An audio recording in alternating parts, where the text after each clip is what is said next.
Good evening, everyone. Is the state ready to proceed? Yes, Your Honor. Is the defendant ready to proceed? Yes, Your Honor.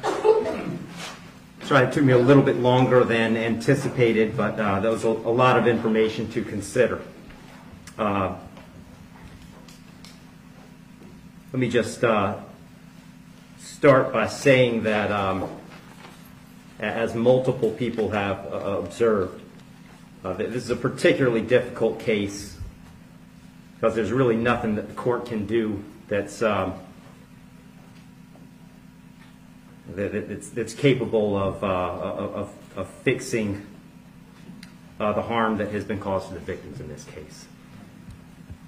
So that being said, I've got to start with the law. I'm bound by the law, and the law gives me a guideline for how to analyze an appropriate sentence in this case. So I want to start with the Camacho case.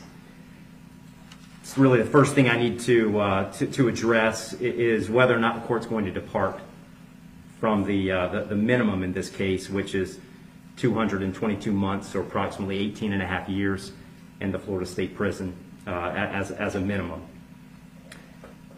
The Camacho case, as Mr. Fitzgibbons pointed out and argued, lays out really a three-factor test. Is there a valid legal basis for departure?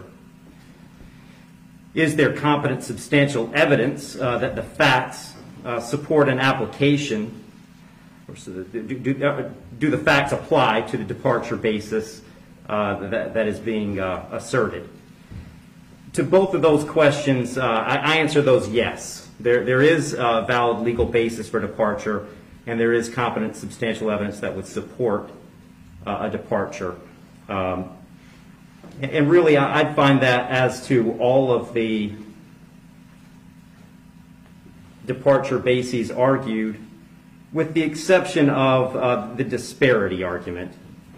I'll just comment on that one for a moment. The defendant has argued that an available basis for departure is the disparity between the guidelines and the sentence that Mr. Barano got.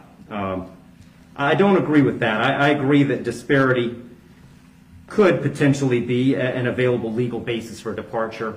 But in this case, I don't think it applies because I do think that there are important substantive differences between the facts as applied to Mr. Barano and the facts as applied to Mr. Herrin.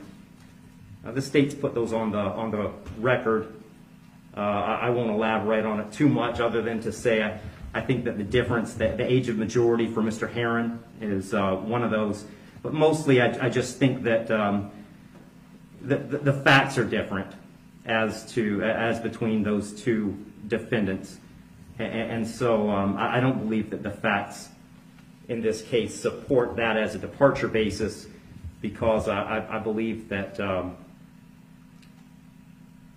a disparity in sentence between Mr. Barano and Mr. Herrin is appropriate in this case. That brings me to the third question of should essentially the third factor under the Camacho case is should the trial court depart? And the court in this case is going to decline to depart. So I'm answering that question in the negative. The trial court in this case is not going to depart. And I don't reach that decision lightly. When evaluating an appropriate sentence, I will start with Florida Statute 921.002.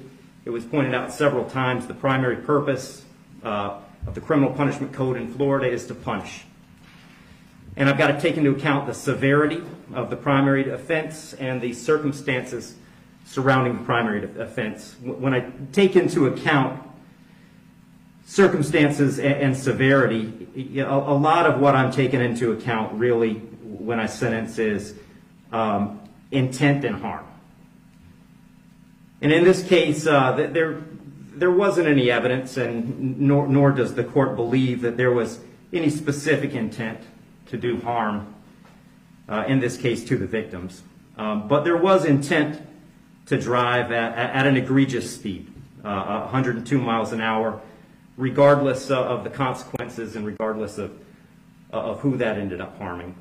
And then the second part of that, second component, is the harm caused. And in this case, it's just impossible to have greater harm than the harm that occurred in this case, which was the loss of a mother, loss of a baby, and really the loss of a family as it existed when this occurred. I did consider, I also want to make a record, I did consider sentencing Mr. Herrin as a youthful offender, but for the same reasons that I'm discussing, I didn't think sentencing him as a youthful offender was appropriate. I agree that youthful offender was something that the court could have done. I did consider it. I carefully considered it. But the court just found that due to the serious nature of these offenses, the extreme nature of the conduct, and again the level of harm, that a youthful offender sentence was not appropriate. So given that the court is not departing, the guidelines call for a sentence of 18, essentially 18 and a half years at a minimum, and 30 years as a maximum. And the court doesn't find that either the minimum or the maximum is appropriate in this case. I've said it several times, the serious nature of the offense, egregious nature of the conduct, and mostly the harm that's been caused prevent me from putting this as a bottom of the guidelines minimum case. But the departure bases argued by the defendant did provide some reason not to put it at the top of the maximum. And specifically, the court did take into account that the defendant's 18, certainly responsible for his actions, and he's being held accountable for his actions. But the age of 18, the court finds, is a mitigating factor and shouldn't put this at a maximum. Also, the complete lack of prior criminal history is something that the court considered as preventing this from being at the top. So having said all that, the court is going really toward the middle between the minimum under the guidelines and the maximum punishment permitted under Florida state law. So on count one, vehicular homicide, the court's going to adjudicate the defendant guilty, sentence him to 9 years in Florida State Prison. On count two, same charge, court will adjudicate the defendant guilty, sentence him to 15 years Florida State Prison, and that'll run consecutive to count one for a total 24 years Florida State Prison.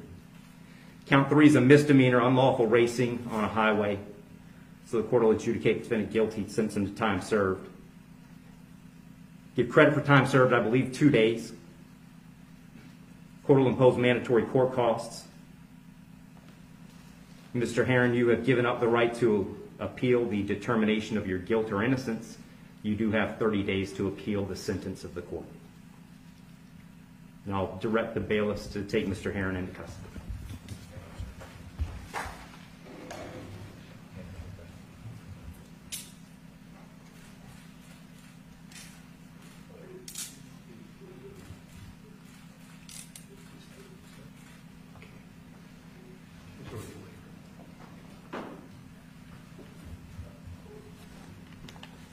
Wish you well, Mr. Herrin. Is there anything else from the state? Nothing from the state, Your Honor. Anything else from the defendant before we adjourn? The court will be adjourned. Thank you.